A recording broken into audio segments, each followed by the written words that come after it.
तो चलिए बच्चों, आज हम अपना सेपरेशन ऑफ सब्सटेंसेस का दूसरा पार्ट करना शुरू करते हैं। पहले पार्ट में हमने सेपरेशन ऑफ सॉलिड पार्टिकल्स या सॉलिड सब्सटेंसेस देखे। अब हम देखेंगे कि हम सेपरेशन कैसे कर सकते हैं किसी लिक्विड सब्सटेंसेस की। तो चलिए, हमारे पास लिक्विड सब्सटेंस की सेपरेशन करने के लिए तीन चीजें हमें पढ़नी है बेटा। इसमें सेडिमेंटेशन, डिकेंटेशन और फिल्ट्रेशन। अब क्या होता है ना, कभी कभी कुछ कंपोनेंट ऑफ मिक्सचर्स ऐसे होते हैं कि जिन्हें हम विनोइंग, हैंड पिकिंग, इनके अलावा इनके बिना नहीं कर सकते। तो लाइटर इम्प्योरिटीज होती हैं, ठीक है, जैसे डस्ट या सॉइल पार्टिकल्स किसी राइस में या पल्सेस में। तो ये सारी की सारी हम कैसे खाना बनाने से पहले कैसे रिमूव करें, ये सारी की सारी चीजें हम पढ़ेंगे इसमें। अब देखिए बेटा, सबसे पहले क्या होता है।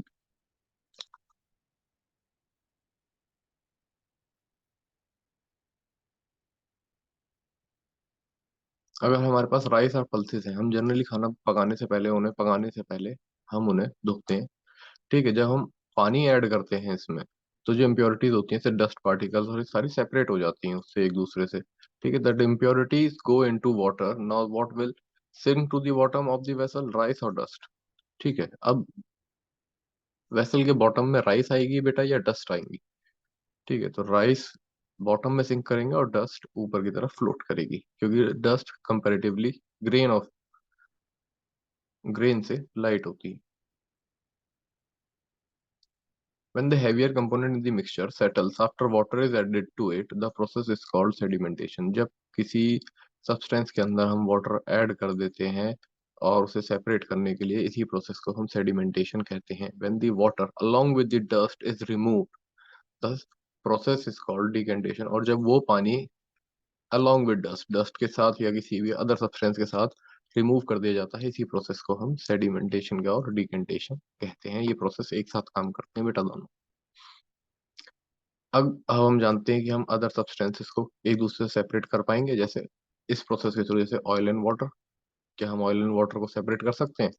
बिल्कुल कर सकते हैं बच्चों। ऑयल एंड वाटर को, जैसे ही आप ऑयल एंड वाटर को सेडिमेंट होने के लिए रखेंगे, तो हमें मालूम है कि oil is lighter, oil have lighter particles rather than water.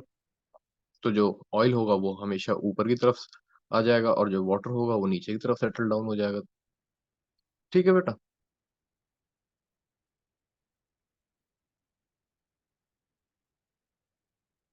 अब हम अपनी टी जो हम सीविंग से रिमूव कर रहे थे, हम उसको डिकेंटेशन के थ्रू भी कर सकते हैं, लेकिन फिर उसमें थोड़ी सी इम्प्योरिटीज रहेंगी।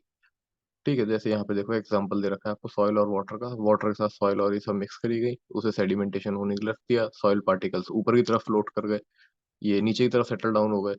ठीक है, और वाटर की तरफ ऊपर आ गया, उसको हमने धीरे से अनडिजॉल्व मटेरियल को सॉइल से रिमूव अलग कर लिया। सेडिमेंटेशन और डिकेंटेशन प्रोसेस इस तरीके से काम करता है बेटा। उसके बाद करते हैं फिल्ट्रेशन। जैसे कि मैंने आपको बताया था कि हम चाय को चाय पत्ती को चाय से अलग करने के लिए भी डिकेंटेशन का इस्तेमाल कर सकते हैं, लेकिन उस प्रोसेस में थोड़ी सी इम्प्योरिटीज उसके अंदर आ जाएंगी। तो उन्हीं रिमेनिंग इम्प्योरिटीज को रिमूव करने के लिए हम अपना अगला पार्ट पढ़ेंगे, जिसका नाम है फिल्ट्रेशन। फिल्ट्रेशन में बच्चों क्या होता है ना, इस मेथड के अंदर हम एक फिल्टर का इस्तेमाल करते हैं। वो फिल्टर किसी भी फॉर्म में हो सकता है, कपड़े की फॉर्म में, क्लोथ की फॉर्म में हो सकता है, सीप की फॉर्म में हो सकता है, फिल्टर पेपर की फॉर्म में हो सकता है, किसी भी फॉर्म में हो सकता है।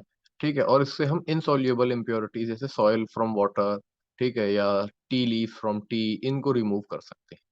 इस चीज का आप ध्यान रखिएगा। उसके बाद आपके प्रोसेस, जैसे यहाँ पे इसने बताया, ये फिगर आप देखिए। ये क्या है, यहाँ पे हमारे पास फिल्टर पेपर है, हमने इसके कोन की फॉर्म दी। कोन की फॉर्म देने के बाद हमने इसे एक सीव में लगाया, एक स्ट्रेनर में लगाया, और उसके साथ उसमें फिल्टर पेपर ऐड कर दिया। फिर इसके अंदर सॉइल प्लस वाटर इस मिक्सचर को डाला, तो इसमें सॉइल पार्टिकल्स ऊपर फिल्टर पेपर में रह जाएंगे, और जो वाटर होगा वो नीचे बीकर के अंदर पोर डाउन हो जाएगा। ठीक है बेटा, इस तरीके से कुछ फिल्ट्रेशन का प्रोसेस काम करता है। उसके बाद हम इसे देखते हैं इवेपोरेशन। इवेपोरेशन है हमारे पास और पढ़ने के लिए, और इवेपोरेशन के बाद कंडेंसेशन और सैचुरेशन, तीन चीजें और रहती हैं बेटा हमारे पास। तो इवेपोरेशन जानते हैं हम। इवेपोरेशन क्या है? इवेपोरेशन है बेटा the process of conversion of water into its vapour form is called evaporation. Generally जब हम पानी गर्म करते हैं या पानी उबालते हैं, तो जब हम उसका टेम्परेचर राइज होता है जैसे ही वाटर का, तो जो वाटर लिक्विड की फॉर्म में होता है बेटा, वो गैसियस स्टेट में चेंज हो जाता है और वाटर वेपर में कन्वर्ट हो जाता है। इसी प्रोसेस को हम इवेपोरेशन कहते हैं। जनरली ये जो इस्तेमाल किया जाता है, ये सॉल्ट और वाटर के कंपोनेंट को, सलाइन वाटर में से सॉल्ट को रिप्लेस या सेपरेट करने के लिए इस्तेमाल किया जाता है इवेपोरेशन। फिर उसके बाद कंडेंसेशन आता है बेटा। अब कंडेंसेशन क्या है? कंडेंसेशन में आपको पढ़ाता हूँ कंडेंसेशन क्या है। इवेपोरेशन का जस्ट उल्टा प्रोसेस को हम कंडेंसेशन कहते हैं। The process of conversion of water vapour into its liquid form is called condensation. Generally जब देखिए, अगर हम बात करें तो जो वाटर हमारी इवेपोरेशन के प्रोसेस से हीट होके लिक्विड से गैसियस स्टेट में आ गया था बेटा, उसी को हम गैसियस स्टेट से वापस लिक्विड स्टेट में लेके आ रहे हैं, इसी प्रोसेस को हम कंडेंसेशन कहते हैं। दो प्रोसेस समझे। इसी प्रोसेस के थ्रू बेटा पूरी की पूरी जो हमारे ओशियंस में और जो हमारे सीज में वाटर है ना, इसी प्रोसेस के थ्रू हमें रेन वाटर की फॉर्म में या प्योर वाटर की फॉर्म में मिल जाता है, इवेपोरेशन और कंडेंसेशन के प्रोसेस से ही। अब इसके बाद बात करते हैं बेटा एक सैचुरेटेड। सैचुरेटेड क्या होता है? देखो, हर लिक्विड, जो एक सर्टेन अमाउंट ऑफ लिक्विड है, उसके अंदर आप किसी न किसी चीज को अगर आप मिक्स करते हैं तो उसकी एक लिमिट है बेटा सैचुरेशन की यानी उसके अंदर जो भी चीज मिक्सअप हो पाएगी उसकी एक लिमिट है। जैसे कि आप एक ग्लास ऑफ वाटर लेते हैं, उसमें आपने 1 टेबल स्पून सॉल्ट ऐड किया और आपने उसे स्टिर किया, वो सॉल्ट मिल गया। फिर आपने सेकंड स्पून ऐड किया, वो भी मिक्स डाउन हो गया। थर्ड स्पून ऐड किया, उसमें थोड़ा सा बच गया, सारा सॉल्ट मिक्सअप नहीं हो पाया। फिर उसके बाद आपने फोर्थ स्पून ऑफ सॉल्ट दोबारा ऐड किया और उसके बाद उसको मिक्स किया तो वो कंप्लीटली डिसॉल्व नहीं हो पाया। उसके नीचे आप देखेंगे कि ग्लास के नीचे आपको बॉटम में सॉल्ट पार्टिकल्स मिलेंगे। तो ये क्या हुआ कि जो सॉल्ट पार्टिकल्स थे, एक सर्टेन अमाउंट तक ही वाटर के अंदर मिक्सअप हो पाए।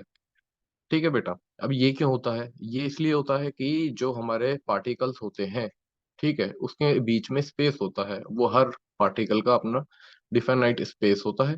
ठीक है, उस डेफिनाइट स्पेस के अंदर एक सर्टेन अमाउंट ऑफ पार्टिकल्स ही एड ऑन हो पाते हैं।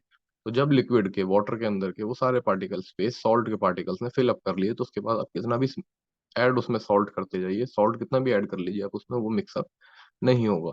ऐसे ही लिक्विड को हम सैचुरेटेड सॉल्यूशन कहते हैं, जिसकी एक सर्टेन अमाउंट के बाद मिक्सअप नहीं हो पाती उसके अंदर चीजें, उसे हम सैचुरेटेड सॉल्यूशन कहते हैं। होपफुली आपको ये चीजें समझ आई होंगी। अगर आपके और कोई सजेशंस हैं तो आप उसे कमेंट बॉक्स में नीचे ड्रॉप कर सकते हैं। Thank you everyone.